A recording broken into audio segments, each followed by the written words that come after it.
तो अब भारत लेगा 70 साल का पुराना बदला। अब तक जो भारत झुकता आया था, अब वही भारत दुनिया को झुकाने की तैयारी में है।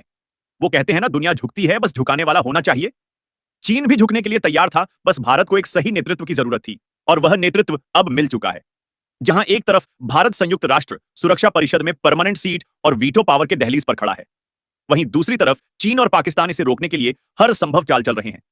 70 सालों से जो आवाज दबाई जा रही थी, अब वह दहाड़ बन चुकी है। भारत ने साफ कह दिया है, या तो हमें हमारा हक मिलेगा, या फिर एक नई विश्व व्यवस्था का निर्माण होगा जो इतिहास बदलकर रख देगा। 70 साल से सोए हुए यूनाइटेड नेशन को जगाने के लिए भारत ने फिर से बिगुल फूंक दिया है, और एक बार फिर से विदेश मंत्री एस जयशंकर की टीम यूएन में आर पार के मूड में नजर आ रही है। देखिए, दूसरे विश्व युद्ध के बाद दुनिया में काफी बदलाव हो चुके हैं, और अब हम मल्टीपोलर वर्ल्ड की ओर बढ़ रहे हैं। भारत दुनिया का अभूतपूर्व शक्ति बनकर उभरा है। लेकिन इतने बदलावों के बाद भी संयुक्त राष्ट्र सुरक्षा परिषद में सुधारों की कोई ठोस पहल नहीं हुई है। इसी कारण अब यूएन को टक्कर देने के लिए एक नए संगठन के निर्माण पर विचार चल रहा है, जिसे लेकर यूनाइटेड नेशन में हड़कंप मचा हुआ है। आइए इस वीडियो में सब कुछ विस्तार से जानते हैं। यह वीडियो बहुत ही खास होने वाला है। लेकिन उससे पहले भारत ने फिर चीन और पाकिस्तान जैसे मुट्ठी भर देशों के गाल पर तमाचा मार दिया है, तो उसके लिए वीडियो को लाइक और चैनल को भी सब्सक्राइब कर लीजिए। दूसरे विश्व युद्ध के बाद दुनिया बदल गई, लेकिन एक बात वहीं की वहीं रह गई। संयुक्त राष्ट्र सुरक्षा परिषद यूएनएससी सुधारों की मांग तो कई बार उठी, लेकिन आज तक कोई ठोस कदम नहीं उठाया गया। लेकिन अब इस बदलाव की बयार में भारत सबसे आगे है। एक नई क्रांति की शुरुआत होने वाली है, जो पूरी दुनिया का ध्यान अपनी ओर खींच रही है। भारत के नेतृत्व में G5 देशों ने यूएन में हड़कंप मचा दिया है। यूएन के शीर्ष अधिकारियों ने खुलकर कह दिया है, अगर सुधार जल्द नहीं हुए तो संयुक्त राष्ट्र को बड़ा झटका लग सकता है। और यह झटका सिर्फ यूएन के लिए ही नहीं, बल्कि पूरी दुनिया के लिए गंभीर परिणाम ला सकता है। भारत अब एक आर्थिक महाशक्ति ही नहीं, बल्कि एक रणनीतिक ताकत भी बन चुका है, और इसका सबसे बड़ा उदाहरण है आईएनएस अरिघात और दूसरा न्यूक्लियर सबमरीन, जिसे लॉन्च करने वाला भारत यूएनएसएससी का पहला गैर स्थायी सदस्य है। यह वही काम है जो अब तक सिर्फ 5 स्थायी सदस्य देश ही कर पाए थे: अमेरिका, चीन, रूस, फ्रांस और ब्रिटेन। अब सवाल उठता है, क्या भारत को संयुक्त राष्ट्र सुरक्षा परिषद में स्थायी सीट मिलने वाली है? तो जवाब है हाँ, और वह भी बहुत जल्द। भारत की बढ़ती ताकत और अंतरराष्ट्रीय भूमिका ने उसे इस लायक बना दिया है। चाहे युद्ध रोकना हो या महत्वपूर्ण समझौतों में अग्रणी भूमिका निभाना, भारत ने हर मोर्चे पर खुद को साबित किया है। अब भारत सिर्फ एक दर्शक नहीं, बल्कि छठा वीटो पावर वाला स्थायी सदस्य बनने के करीब। 80 साल बाद दुनिया के सबसे बड़े संगठन में सुधार की जरूरत को लेकर भारत की भूमिका सबसे अहम मानी जा रही है। दोस्तों, जरा सोचिए, एक ऐसा मंच जहां एशिया, अफ्रीका, लैटिन अमेरिका और दक्षिण एशिया जैसे महत्वपूर्ण हिस्सों का कोई मजबूत प्रतिनिधित्व ही नहीं है। अब जरा दूसरी तरफ देखिए, हमारा भारत जो इन सभी क्षेत्रों का नेतृत्व कर रहा है, इनकी आवाज बन रहा है। भारत सिर्फ अपने लिए नहीं, बल्कि उन सभी देशों के लिए एक स्थायी सीट की मांग कर रहा है, जिनकी आवाज दुनिया के सबसे बड़े मंच पर दब गई है। और इसी कारण भारत को इन सभी देशों का समर्थन मिल रहा है। यह समर्थन इतना जबरदस्त हो चुका है कि संयुक्त राष्ट्र पर सुधारों का भारी दबाव बन रहा है। अगर समय रहते यूएनएसएससी में सुधार नहीं हुआ, तो फिर कहानी बदल सकती है। भारत के नेतृत्व में ब्रिक्स और एसएसयू जैसे ताकतवर संगठन उभर रहे हैं, जो आने वाले समय में यूएन को सीधे चुनौती देने की क्षमता रखते हैं। अब सोचिए, भारत ब्रिक्स का फाउंडिंग मेंबर है, जिसमें दर्जनों देश लगातार जुड़ते जा रहे हैं। इसका सीधा मतलब यह है कि अगर कल को ब्रिक्स ने यूएन की जगह ले ली, तो भारत को सबसे पहले स्थायी सीट और वीटो पावर मिल जाएगी।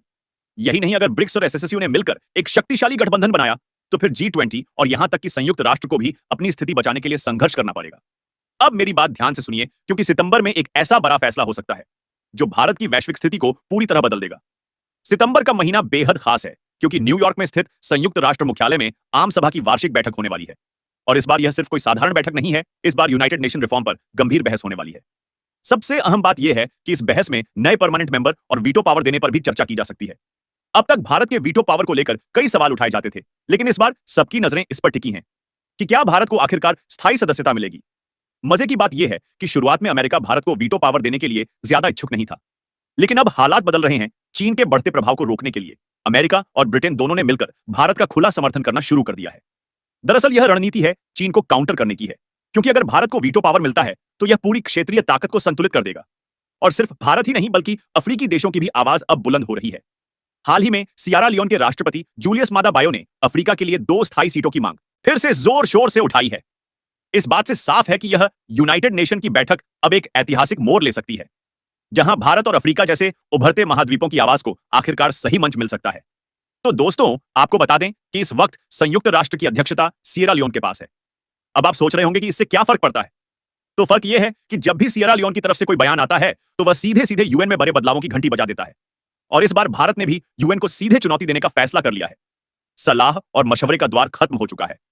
अब भारत अपनी नई ताकत के दम पर दुनिया के सामने खड़ा है। भारत अब यूएन को यह कहने में बिल्कुल भी झिझक नहीं कर रहा कि अगर सुरक्षा परिषद में सुधार नहीं हुआ तो अंजाम भुगतने के लिए तैयार रहे। यह कोई छोटी मोटी बात नहीं है। चीन को छोड़कर रूस, फ्रांस, ब्रिटेन और यहां तक कि अमेरिका जैसे महाशक्ति वाले देश भारत के पक्ष में खड़े हो चुके हैं। हां, आपने सही सुना। दुनिया की सबसे बड़ी महाशक्तियों ने भारत को वीटो पावर देने का ग्रीन सिग्नल दे दिया है। अब सवाल उठता है, पाकिस्तान का क्या जनाब? पाकिस्तान इस गेम में सिर्फ एक मोहरा है। असली खेल अमेरिका के हाथ में है। अगर अमेरिका ने एक बार पाकिस्तान को कह दिया कि भारत को सुरक्षा परिषद में स्थायी सीट देनी है, तो पाकिस्तान की हिम्मत नहीं होगी कि वह इसका विरोध करे। और सबसे मजेदार बात क्या आप जानते हैं? जल्द ही अमेरिका में भारतीय कमला हैरिस राष्ट्रपति बन सकती है। अगर ऐसा हुआ तो भारत के लिए यह सोने पर सुहागा होगा। वीटो पावर तो भारत के पास आएगी ही, लेकिन उससे भी बड़ा भारत का कद होगा, जो दुनिया के मंच पर और ऊंचा उठ जाएगा। अब जरा गौर करें, हाल ही में भारत ने संयुक्त राष्ट्र के अंदर एक ऐसा हंगामा मचा दिया है जिसे हर कोई देख रहा है। भारत की उपस्थायी प्रतिनिधि योजना पटेल ने ऐसा बयान दिया है जो सीधे सीधे यूएन की नींव हिला देने वाला है। उन्होंने साफ कह दिया है कि अब सुरक्षा परिषद में सुधार के लिए सिर्फ बातों से काम नहीं चलेगा, अब लिखित बातचीत और ठोस कदम उठाने का वक्त आ गया है। योजना पटेल ने जब यह कहा कि अब सिर्फ बोलने का दौर खत्म हो गया है, अब असली काम काम होना चाहिए, तो पूरी दुनिया के कान खड़े हो गए। भारत ने यूएन के सामने अपनी मांगें रख दी हैं और कह दिया है कि अगर जल्द ही कोई ठोस फैसला नहीं लिया गया तो बवाल मचना तय है। और यूएन के अंदर भी यह बात सबको समझ में आ रही है कि भारत अब सिर्फ सुधार की बात नहीं कर रहा, बल्कि वह तेजी से बदलाव की मांग कर रहा है। यूएन की धीमी रफ्तार से भारत बिल्कुल भी खुश नहीं है। उन्होंने कहा कि सुधारों की दिशा में जो कछुए की चाल है, वह अब बर्दाश्त नहीं की जाएगी। क्या संयुक्त राष्ट्र, जिस पर दुनिया की शांति का भार है, समय के साथ खुद बदल पाएगा? दोस्तों, यह सवाल आज हर भारतीय के दिल में गूंज रहा है। बीते 70 सालों में संयुक्त राष्ट्र की रिफॉर्म प्रक्रिया एक कछुए की चाल की तरह रही है। तो फिलहाल के लिए इतना ही। वैसे दोस्तों, क्या भारत वीटो में शामिल हो पाएगा? अगर हां, तो कमेंट में यस जरूर लिखें। हम मिलते हैं अगली वीडियो में। तब तक के लिए जय हिंद, जय भारत, वंदे मातरम।